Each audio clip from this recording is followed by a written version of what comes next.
So on the Sundays in Lent, often the Hebrew Bible, the Old Testament scripture, is kind of one of the kind of foundational stories. So from Genesis 15 today, it's the story of God's covenant with Abram, who will become Abraham, promising that your people will stretch out like the stars, the descendants will multiply, and giving and calling the people to this land.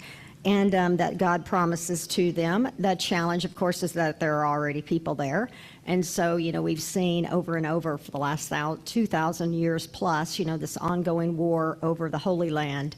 And since we're in Lent, it's not surprising that on the second Sunday of Lent, Jesus is now kind of heading towards Jerusalem. He has not yet gone to Jerusalem in Luke's gospel, and that's where the conflict will be, that's where the crucifixion will be, that's where the majesty of God's resurrecting power will be. And so all the focus is on that place, which is also a place of not just, what God promises the people, land of milk and honey, and a place where there will be no more hurting, but also the scene of a great deal of conflict as we see how we, as God's people, struggle to get along with one another.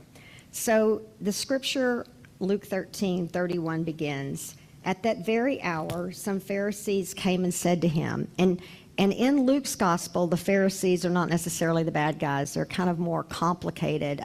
Sometimes they're more of a moderating influence. And that's helpful to remind us that people are not all black and white, right? That people are a mixture. So we have to use a little more discernment than just casting a group away completely.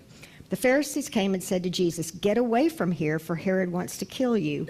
And Jesus said to them, "Go and tell that fox for me, listen, I'm casting out demons and performing cures today and tomorrow, and on the third day I finish my work." Kind of like a hint there and, a foreshadowing of the resurrection.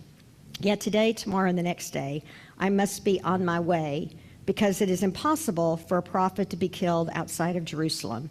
And then this is really a different section of scripture that Matthew has as well. "Jerusalem, Jerusalem, the city that kills the prophets and stones those who are sent to it. How often have I desired to gather your children together as a hen gathers her brood under her wings, and you were not willing. See, your house is left to you. And I tell you, you will not see me until the time comes when you say, 'Blessed is the one who comes in the name of the Lord.'